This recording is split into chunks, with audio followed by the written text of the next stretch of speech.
Hello, good morning kabayan! Kamusta po kayo? Welcome back sa ating channel. At kung hindi ka pa nakapag-subscribe, ay please click mo na po yung subscribe button and bell notification button para updated ka sa mga next na videos na i-upload ko. Thank you so much! At bago po ang lahat, ay gusto ko pong pasalamatan muna kayong lahat. Thank you so much po sa mga nag-subscribe sa ating YouTube channel. So, 40,000 subscribers na po tayo. So, medyo malayo pa sa 100k subscribers.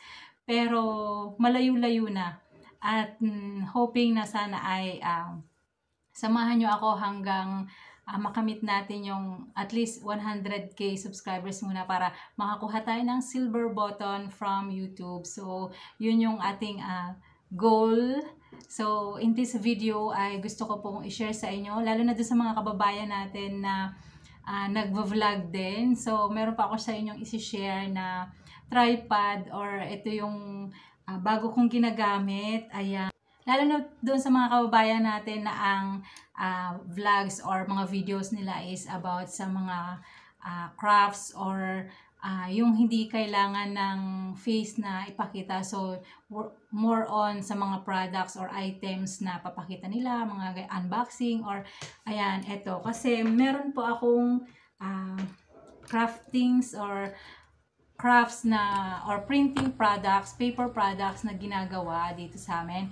And so ayun, hindi ko na kailangan ng mag-video sa akin. So meron na itong tripod. So sa Shopee ko lang po siya nabili. So gusto kong i-share sa inyo kasi napaka worth it nito at napaka affordable. So disclaimer lang, hindi po sponsor itong video na to. So dahil nga 40,000 subscribers na tayo, so gusto kong i-share ito dun sa mga kababayan natin na nagvo-vlog, whether sa TikTok kayo, sa Facebook, or dito sa YouTube channel nagvo-vlog. So, ito po yung best or one na mararecommend ko na tripod na talagang cellphone holder siya. Pwedeng nakaganyan, pwedeng nakataas din or yung naka-vertical siya. And meron na rin siyang LED lamp. So, itong LED lamp na to ay 6 inches siya. And, meron na siyang free na mga color pad. Kasi ito white. So, meron siyang yellow, blue, red, and, ayun, tatlo. Tatlo yung free niya. And, ito ay nasa 370 pesos lang. I think, nabili ko. Tapos, kasama na yung shipping fee is nasa 390. I think, ganyan.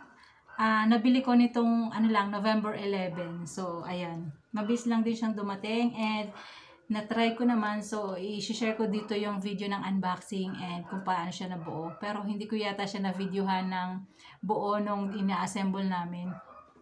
So, wala kasing mag-video ko. So, ayun. Hindi ko na lang na-videohan yung aking pag-assemble. So, na-try ko na rin siya at nagamit ko na rin siya doon sa aking first product ng scratch card for Christmas scratch card. So sa mga kababayan ko na nagvo-vlog din, so congratulations at nakapag-start na po kayo. At dun sa mga kababayan natin na nagdadalawang isip pa rin na mag-vlog sila or hindi. So, ito po, pwede nyo pong pang-start kung ayaw nyo pong makita yung mukha nyo habang nag-vlog.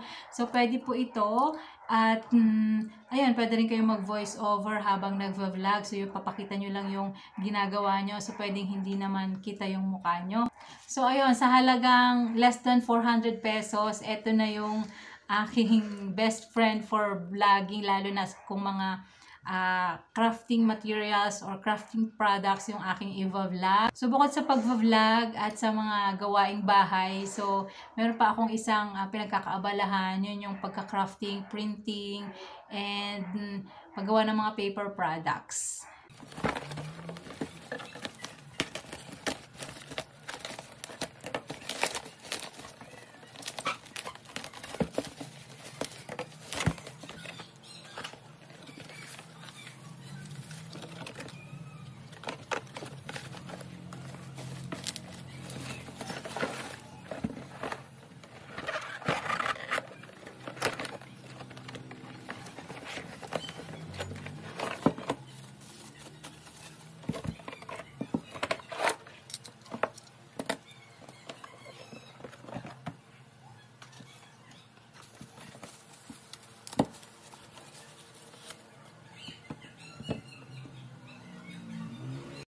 after naming ma-assemble, eto na nga tinry namin at okay naman siya. Ayan, nasa white light siya. So, pwede nating i-adjust or i-dim light. So, ganyan. Pwede rin yung maximum white na light. So, na-adjust po yung color ng light at lalo na kapag pinalitan yung light board. So, merong yellow, green, red. So, thank you so much po sa lahat ng ating subscribers. At kung hindi ka pa nakapag-subscribe, ay please click mo na po yung subscribe button and notification button para update ka sa mga next videos na i-upload ko. Thank you so much!